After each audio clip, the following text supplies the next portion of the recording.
ex candidato a vicepresidente de Unión por la Patria, Agustín El Chivo Rossi. Chivo, buen día. Acá Nicolanto con todo el equipo de Navarro y la audiencia del Destape escuchándote. ¿Cómo estás? ¿Qué tal? ¿Cómo les va? Que es un buen día para todas y todos. Bien, bueno, ya vamos para el primer mes de este gobierno, 25 días, pero han resultado más que suficientes para entender la dirección que ha tomado y la magnitud del problema que eso significa para la Argentina. Quería pedirte una reseña, un análisis de lo que has visto hasta ahora. Bueno, la primera preocupación está dada en el impacto social de las medidas económicas que están tomando, ¿no? Ujú. Yo creo que esto va a ser una ruptura del tejido social de la Argentina. Me imagino que en los próximos meses va a empezar creciendo la desocupación con el aumento de la pobreza y el aumento de la indigencia en nuestro país. Eh, la escalada de precios no parece tener límites. Eh, anteayer nos enteramos del aumento del precio de la nafta. Todavía faltan el aumento de las tarifas de transporte, de las tarifas de energía, tanto electricidad como gas.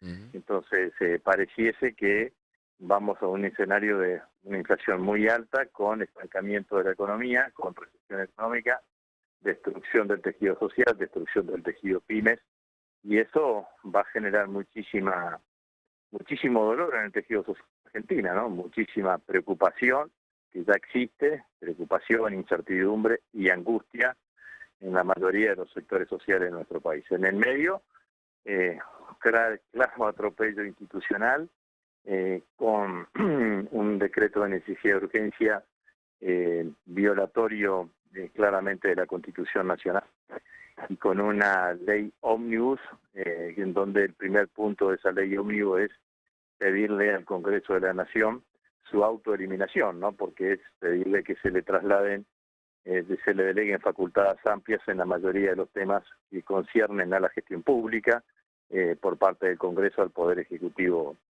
al Poder Ejecutivo Nacional. Entonces, me parece que estamos en un escenario de esas características, con un gobierno que está produciendo una fenomenal transferencia de ingresos entre los sectores de ingresos fijos a los sectores de ingresos concentrados, y modificando una estructura legal y constitucional que existe en la Argentina todavía, para favorecer a grupos económicos predeterminados, ¿no?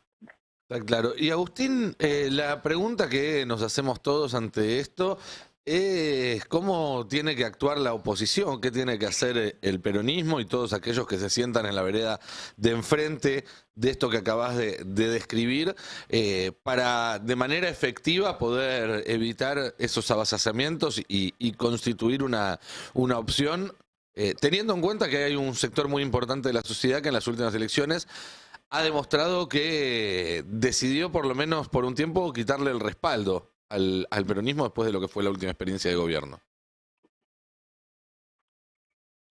Bueno, yo creo que el peronismo tiene que ser lo que la sociedad determinó que seamos, que sea ser la principal fuerza política opositora. Ujú. No, hay una tergiversación, hay un relato falso que se intenta instalar desde el poder, que intenta instalar los libertarios, que es que hay que aceptar lo que Milei decide porque así lo decidió el 56% de los argentinos.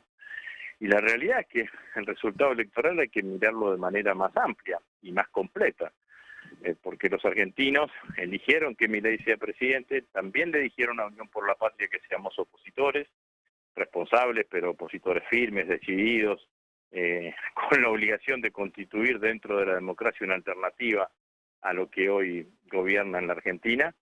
Pero también en octubre eligieron un Congreso, y en ese Congreso determinó que nosotros somos la principal fuerza opositora, la primera minoría, y que la Libertad Avanza es un sector minoritario dentro de eso. Entonces, en ese marco, yo creo que lo primero que hay que plantearse claramente es que nuestro rol es ser opositor ante las iniciativas parlamentarias que hoy tiene el gobierno o decisiones económicas, claramente impugnarlas sin tótem en su totalidad, porque no hay posibilidad de destacar o rescatar ninguna de las cosas que se están planteando que se están planteando en este momento y trabajar en todos los frentes.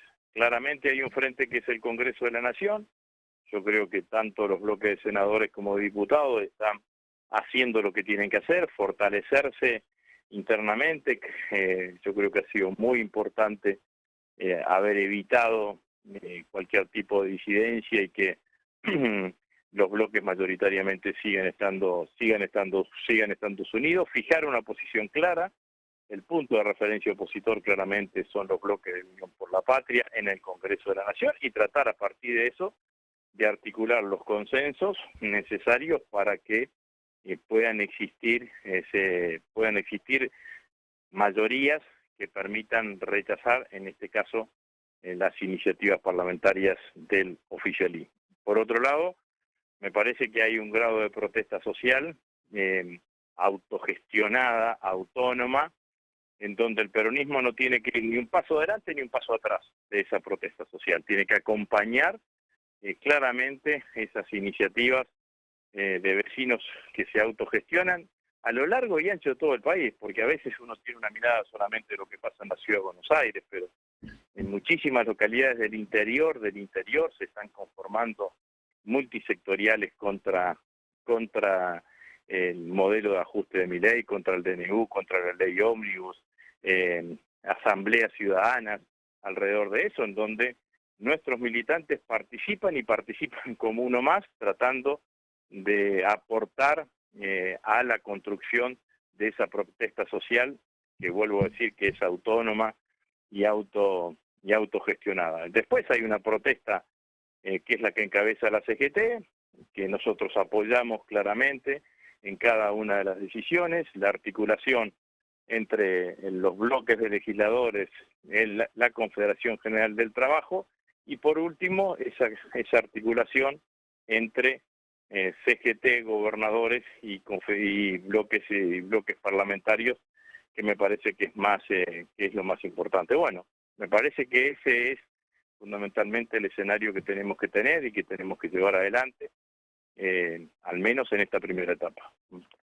Está claro.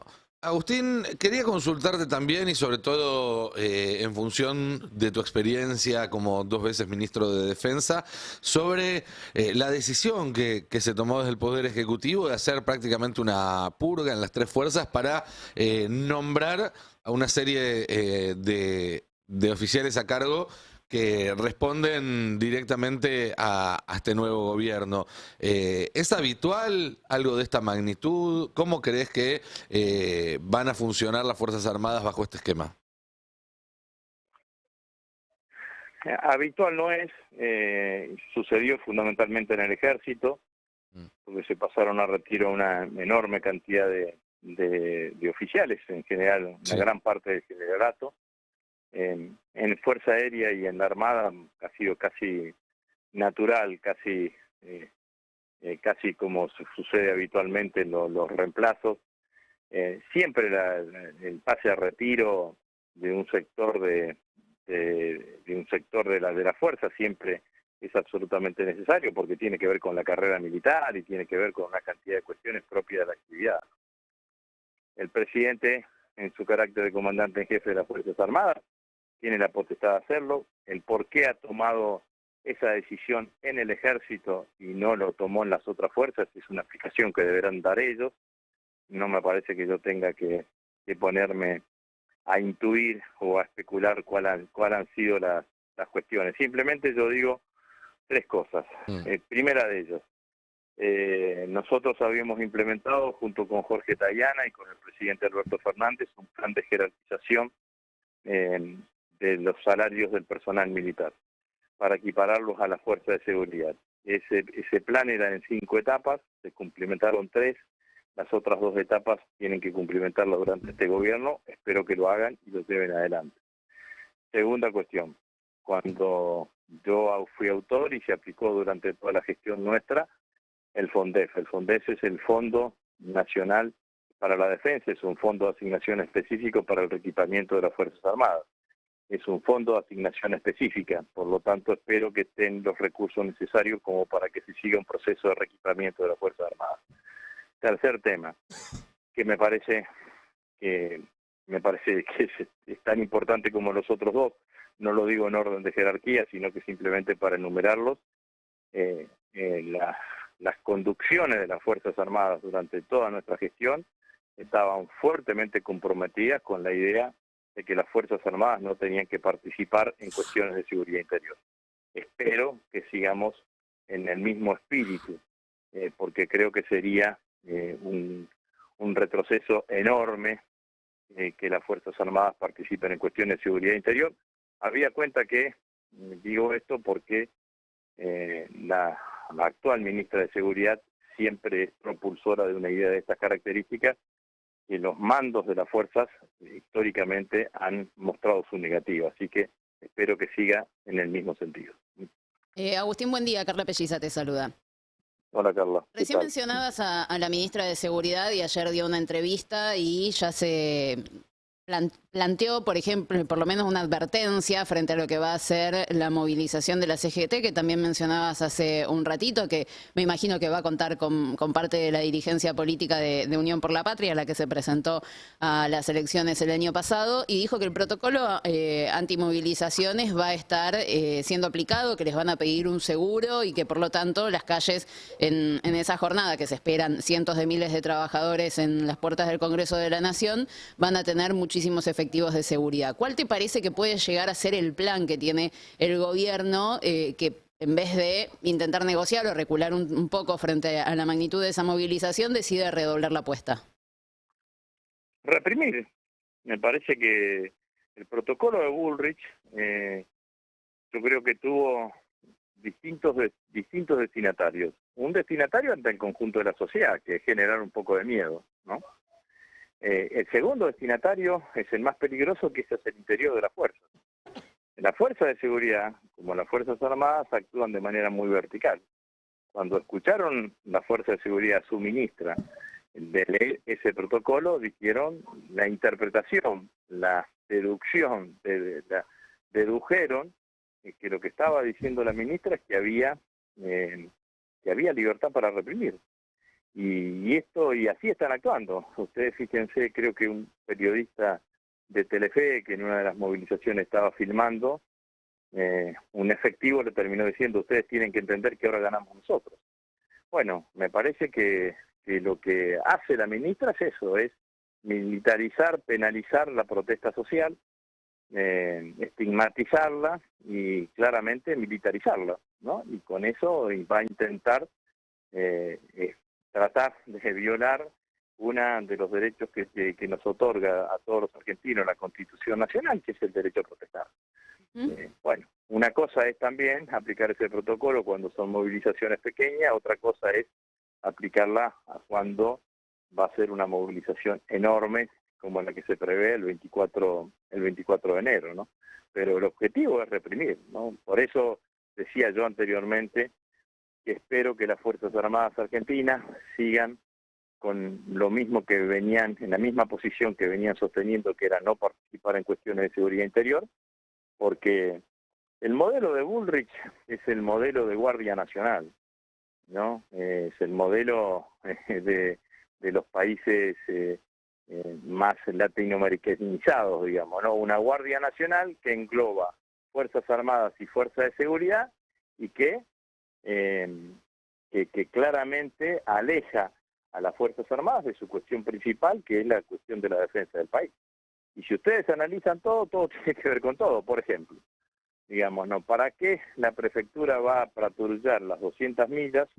La prefectura y la Armada Argentina, que son las que tienen que custodiar nuestra soberanía en el mar territorial, lo que son las 200 millas, y la ley ómnibus lo que va a hacer es permitir que cualquiera pesque en el mar argentino. Entonces, si ya no las necesitas para que custodien, para hacer un acto de defensa, para que custodien nuestro territorio, la van a tratar de utilizar para el otro sentido. Bueno, esto es lo que pienso, y estoy convencido que es el modelo de Bullrich, modelo que ha fracasado en todo el mundo, y más ahora, en donde como mínimo hay 2 conflictos bélicos en el mundo, lo que está sucediendo en Israel, entre Israel y palestinos, y lo que está sucediendo entre Ucrania y Rusia, todos los países del mundo lo que están haciendo es fortalecer su política de defensa. Bullrich lo que va a intentar hacer es que convertir a las Fuerzas Armadas en fuerzas de seguridad bis. Bueno, hay que tratar de evitar eso. Es cierto que se necesitan modificar las leyes, pero la intencionalidad es claramente la que acabo de decir. Clarísimo. Agustín, gracias como siempre por tu tiempo y por esta charla con el Destape. Bueno, muchas gracias, adiós. Un gran abrazo. Hablábamos con Agustín Rossi, ex candidato a vicepresidente de Unión por la Patria.